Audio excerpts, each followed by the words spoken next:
Catus Maximus here, this time with a review of Vevor's, we'll call it their revised 52-piece master bearing driver set. There's a variety of bearing driver sets, removers, installers. Even Vevor themselves have several different sets, and that's really one thing I want to mention is once you get into bearing installation and removal tools and tool sets, there's a huge variety of them. This one at like $50, or I think it was like 46 on sale, is pretty to tell you the truth, that a lot of the Vevor's hand tools, this is pretty good value because you're getting 50 sizes of bearing driver plates. And for some reason, these sets, I mean, it goes from 18 through 65 in 1mm increments. These are designed to press bearings. So if we have like a 608, which is a 22mm bearing, we find the same bushing. And, I mean, I realize I'm Catus Maximus, so I have tons of sockets. I always end up finding a socket that's just right. But having a set like this is a lot more convenient, even with situations where I can't use the handle, which fits in the top. On a side note, I wanted to show the knurling on this handle for something. I don't know if this handle was made on a Wednesday, but this has like the best knurling of just about any Chinese-made tool I've ever found. And considering this is a $50 set, you can see that they're all like perfect diamonds. This is really nice knurling. Just wanted to point that out. Anyway, you have a driver handle. But in many situations for me, I'm still I probably won't tap right on this, but what this allows me to do is now have a socket that doesn't have to be quite perfect. You know, one of the issues with sockets is they really do, when you're driving a bearing into a bore, you really got to make sure that it's right on the outer edge. You get a socket that's the wrong size, such as this instance, and I'm actually driving right on the seal and ruining the bearing. And it takes a minute, so having little bushings like this, even in instances where I may not be able to use the driver handle or use it the most effectively, still is super handy. These are undersized by 1/10 of a millimeter. You know, if you're ever curious about if your calipers or other measuring tools are relatively accurate, bearings are ground to even cheap bearings are ground to very high precisions due to the nature of them being a bearing. So 22 millimeters on that 608, this is a 6000 bearing, so it should be 26 millimeters. When we measure the 22 millimeter bushing, we get 21.9. When we measure the 26 millimeter bushing, we get 25.8. The thicknesses are also very consistent. 12.1 millimeters. This one's 11.9, so they're pretty consistent, although actually that was a little bit, yeah. So 2/10 of a difference there. What is the thickness of this one? 11.86. I wonder if it was just that one that I grabbed happened to have a 12.12. So they vary by 2/10 of a millimeter between 11.9 and 12.1 millimeters.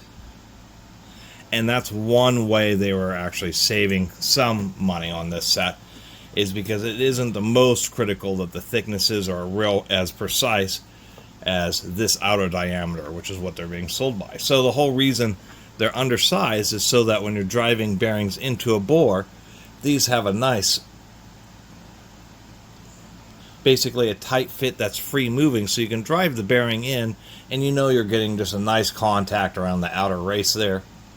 And although this is too big of a socket now in many situations where I'm working on power tools, in other situations with smaller bearings, I can now use a socket that may be imperfect, but I don't have to worry about it because I know this will slide in the bore. It doesn't want to tilt or get cockeyed too much, but it can freely move. And once the bearing's seated, I can pull this out nice and easily. And now part of the revised set of this being a revised set is two aspects. One of which is these. If we start taking a look at just all these, what we find is they actually have a little bit of a sharper edge. They are deburred. There's a tiny little chamfer. I mean, on this we can see that the chamfer is bigger on one side than the other. Once again, just certain, they can fudge on quality control on certain things when they're hitting necessary targets, once again, which is the outer diameter, which I think is just fine. One note is the 74 is also much thicker, and I don't know why they come with 18 through 65 and then 74, but that must be a pretty common size. So these can be used not for just for bearings, but for seals or anything like that. It does come with some extra O-rings.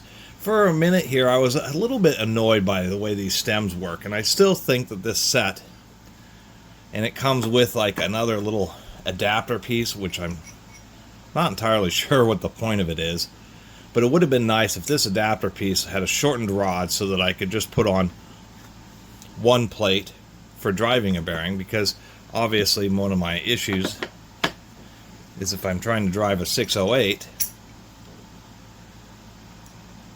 that shaft won't fit through the middle. So this Norwell little retention screw, and I'll show you the idea of what the point of the retention screw is. So in these situations, what I'd have to do is take like the next smaller size, put that on there, and the O-ring, the way it's placed, doesn't actually hold the second one. So what I'd have to do is just kind of be careful, or even stuff like a piece of paper in there, so if I needed to actually use the driver rod, I could actually drive the bearing in and not have it damage it by pressing on the center portion. Of course, the whole idea with these sets is when you're working with bearings, if you're pushing them into a bore, you need to push on the outer ring so you don't put stress on the bearing races. If you're pushing it on the shaft, then you have to have something small to push on the inner race, which is really where sockets shine. So besides that one caveat, the thing that I realized about this set, and it's really optimized for intermediate sized bearings. A lot of industrial bearings, whether it's induction motors on equipment or that kind of stuff, where you're working with bearings that are running in 2 to 4 inch size range. Oddly enough, this bearing that's in here, whatever this is, what is that? That is a 6203, I think that's what that says. Yeah, that's a 6203. So that actually has a 17 millimeter bore, so I can't even get that in the center here. But one of the aspects of this is just being able to hunt around, figure out the right size here. 35 is a little too big, or a little too small. 36 is too small. There we go, there's 37. So though these bearings are actually in molded. This happens to be a tension pulley, we can tell by the slight curvature, but it's actually, the bearings are, it's a permanent assembled unit, so when the bearings fail, you just replace the whole thing. But nonetheless, if I had a through hole and I was trying to push it out through a bore, whether it's a bearing or bushing or a seal, now I can just easily have something that's just the right size, and that's really makes this kit hugely useful. And it does have another advancement. Since they know this is hammered on, they actually undercut this is the hammering nub, and they undercut it so as it mushrooms out, it doesn't expand past the edge of the handle quite as soon or quite as quickly.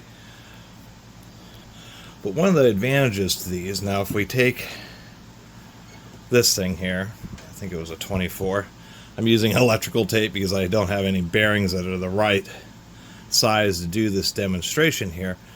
But how it's really designed is we have a 24 millimeter inner bore, and how big is the outside diameter? We'll try 45. Not quite the right size if this were a bearing. There we go. 46 would have been the right size. So in this case, what we do is we put on the 46, we put on the 24, and then we have this little screw here.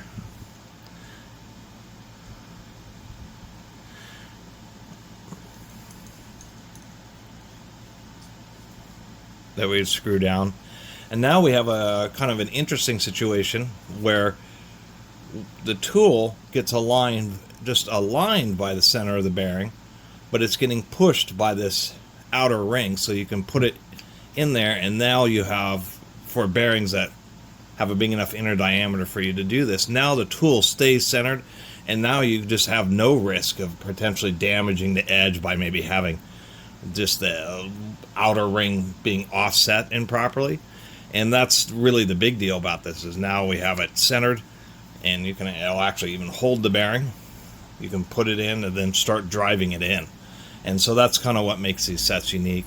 And the fact that any other situations, if you don't know what size of bearing, it's down, the bore is like when I work on power tools, is down the bottom of a gearbox.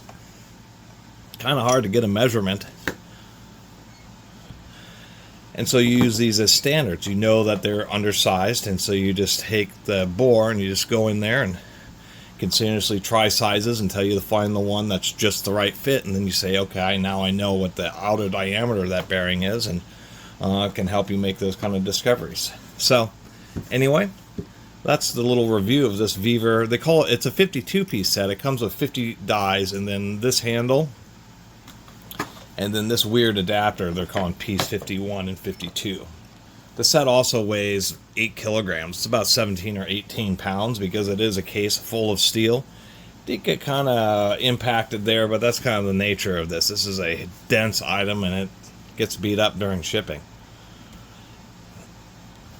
So anyway, on their older Rudd case set, as I was alluding to earlier, the older Rudd case set and whatever manufacturer, or even if it's the same one, the older style, they actually had some pretty deep chamfers because they kind of thought that was a better idea. But the nature of this type of tool, you actually just want a broken edge, but you still want it to be pretty sharp. The problem with having a slight chamfer is you may initially think it's the right size, but it may be a millimeter too big. You go to drive it in, and then you've actually ended up damaging the bore, and maybe even getting the tool itself stuck, which is not any good. So now they kind of square off the edges. That's the one upgrade. The second upgrade is this case. The older Rudd case, these were all just in a big tapered slot, all stacked together, which made them just a little bit more annoying to attempt to deal with. So now this new blue case, they're all separated, so it's easier to pull apart each one, and that they're not rubbing and beating against each other. And it does come with little extra O-rings for both the screws and for the little O-ring on the driver handle. Other than that, even on mine, it took such a big hit. I mean, it hit hard enough because some of the dies actually damaged their sockets. I mean, this thing was dropped. But once again, I mean, the case held up well enough. And this is one of those things where just, it's the nature of shipping something that weighs 18 pounds in a small box with, you know, whether it's UPS, any of the carriers, mail service, it's just a dense item and it's going to get maybe not treated the best. But anyway, pretty cool set. To tell you the truth, 52 pieces, and for less than $50, it's actually less. It literally, with shipping, I think even with tax, you'll be getting away with right around $1 per piece. And that's a good deal. I mean, it really is for such a comprehensive set, and the fact that once you kind of have one of these sets and realize you have a bunch of essentially go gauges, slightly undersized discs, and it isn't just for, once again, seals, bearings, bushings. It's just any time that you want to identify the size of a bore that's basically between 3/4 of an inch, slightly less than 3/4 of an inch, up through 2.5 inches, slightly above 2.5 inches. It's like a gauge set, and that would be worth $50 by itself, even without the driver handle. So once again, for somebody like me, it's just going to make it a lot easier, because rather than hunting through, you know, sockets, part of the issue of sockets is I got to find the one that's just the right size, whether it's a 3/8 or 1/2 inch chrome, or 3/8 or 1/2 inch impact socket. Maybe it has to be a 3/4 inch socket, etc. And I have to dig through a lot of them. Now it's just a set that you can pull out and makes it pretty easy. I tend to keep the foam in here because it kind of helps keep all the bits. They all stay pretty well in place as I've been, you know, lugging this case around a little bit. It's just that shipping caused a little issue with them getting kind of knocked around. Other than that, pretty cool set, and that's one of the reasons I did request it. And I don't know if I mentioned all my Vevor products are promotional, but when I saw this, I thought, you know, that's kind of eye candy, just a big array of steel. And it turns out that their blue kit, their revised one, really isn't half bad, especially for the price.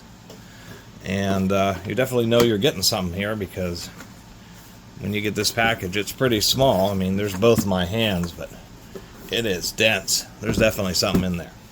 Anyway, thanks for watching. See you next time.